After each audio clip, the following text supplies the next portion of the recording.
नमस्कार दोस्तों। आज जो लघु कथा मैं आपके लिए लेकर आई हूँ उसका शीर्षक है झरोखा और वो मैंने लिखी है। तो आइए शुरू करते हैं सुनना लघु कथा झरोखा। 500 के छुट्टे हैं।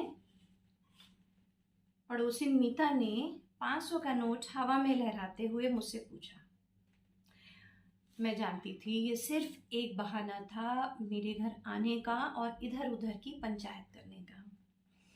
उसने आते ही ऊपर से नीचे मुझे देखकर मुआयना किया और पूछा, भाभी जी आपको स्लीवलेस ब्लाउज बहुत पसंद है ना? अब पसंद तो हमको भी है, लेकिन क्या करें, हमारे ये बड़े कायदे वाले हैं ना। अब जानती तो हैं, जरा सी बिटिया है उसको भी फ्रॉक के नीचे लेगिंग पहना देते हैं। अब ऐसे में हमको क्या स्लीवलेस ब्लाउज अलाउ करेंगे? मैं जानती हूँ इनके ये कितने कायदे वाले हैं। दिन भर जांघिया बनियाइन में बालकनी पर घूमते रहते हैं और उनकी इसी जांघिया बनियाइन वाली छवि से बचने के लिए मैंने अपनी बालकनी पर अनगिनत गमले लगा रखे हैं। मैंने बात टाली। हाँ ठीक है, नहीं पसंद है भाई साहब को तो आप नहीं पहनती हैं, अच्छी बात है, इसमें क्या। उसने इस बात पर अर्थपूर्ण ढंग से मेरी ओर देखकर वो मुस्कुराई।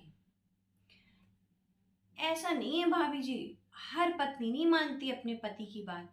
कुछ में तो बड़ी बहस हो जाती है कपड़ों को लेकर, लेकिन वो पहनती अपने मन का है। वो तो इतना बोलकर चली गई, लेकिन मेरा माथा ठनक गया था।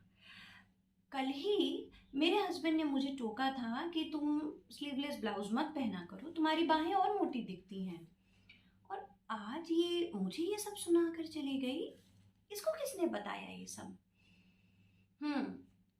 काम वाली सोनी की ही हरकत है ये सब। मैंने तुरंत जाकर सोनी को डपटा। सोनी इधर आओ, तुम काम करने यहाँ आती हो कि इधर की उधर करने आती हो, ये बताओ। कल तुम्हारे सामने साहब ने वो कहा था ना मुझे स्लीवलेस ब्लाउज के लिए, और तुम जाकर मीता भाभी को बताया, ही गलत बात है ना? सोनी ने हड़बड़ा कर कहा, अरे नहीं नहीं मैडम, हम कैसे बताएंगे, हम तो उनके यहाँ का काम छोड़ चुके हैं। ये आप दोनों की बालकनी के बीच में वो जो जाली लगी है ना, वहीं दिन भर खड़ी रहती हैं मीता मैडम, वहीं कान लगाए चिपकी रहती हैं और आपके यहाँ की पूरी बात सुनती हैं। ओह, तो ये बात थी। फिर मैंने सोनी से पूछा, लेकिन तुमने काम क्यों छोड़ा उनके यहाँ, ये बताओ पहले। सोनी ने सकुचाते हुए कहा, वो जब मीता मैडम पिछली बार मायके गई थी ना, तो साहब हमको मोबाइल में ना गंदी फोटो दिखा रहे थे और बोले मीता को नहीं बताना, अगर बता दिया तो चोरी का इल्जाम लगा देंगे तुम्हारे ऊपर। हमने खुद ही छोड़ दिया वो काम। फिर मैडम किसी तरह ये बात पता चल जाए तो सही रहे, नहीं? बड़ा बनती है मीता मैडम अपने को।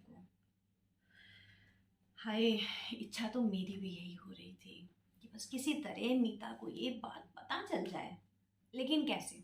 अब सीधे जाकर तो मैं कहूंगी नहीं। उधेड़-बुन में थी तभी निगाह ऊपर जाकर अटक गई। वो जाली। बस यही चुगलखोर झरोखा मेरी मदद करेगा। मैंने फोन उठाया और बालकनी में जाकर जोर जोर से झूठ मूठ माँ से बात करने लगी। हाँ माँ, हाँ हाँ हाँ हाँ सब ठीक है, हाँ हाँ। अरे हाँ, अरे जानती तो है बगल में, अरे बड़ा बेशर्म आदमी है। हाँ हाँ वही मीता का हस्बैंड ना, हाँ हाँ हाँ हाँ। मैंने देख लिया था कि जाली पर एक छाया उभर चुकी थी, यानी मीता आ गई थी मेरी बातें सुनने के लिए। मैं और जोर जोर से बातें करने लगी। अरे हाँ, वो मीता का हस्बैंड के बारे में मैं बता रही थी ना, अरे इतना बेकार आदमी है। उनके यहाँ काम करती थी ना सोनी, हाँ हाँ जो मेरे यहाँ भी करती है, हाँ। तो वो मीता जब मायके गई थी तो मीता के हस्बैंड काम वाली को मोबाइल में गंदी गंदी तस्वीरें दिखा रहे थे। हाँ और क्या, अरे बेकार आदमी, ये बहुत किस्से हैं उसके। हाँ पूरी बिल्डिंग जानती है माँ इस बारे में, मैं क्या बताऊंगी, सब जानते हैं। मीता? हाँ मीता को क्यों नहीं पता होगा, बिल्कुल पता होगा। असल में मीता है बेवकूफ, ऐसे आदमी को तो ना मार चप्पल सही कर देना चाहिए। सही बात है, सही बात है। मैंने झूठ मूठ बात करके फ़ोन रख दिया था। और थोड़ी देर बाद ही बगल में मीता के यहाँ से ज़ोर ज़ोर से चीखने चिल्लाने और बर्तन फेंकने की आवाज़ें आने लगी थी। मेरा काम हो चुका था। मैंने लाठी उठाई भी नहीं थी और सांप चित्त पड़ा था। तो दोस्तों, ये थी लघु कथा झरोखा। आप मुझे कमेंट सेक्शन में बताइए कि आपको ये रचना कैसी लगी। ऐसी अन्य रचनाओं के साथ मैं आपसे फिर मिलने आऊँगी। तब तक के लिए नमस्कार।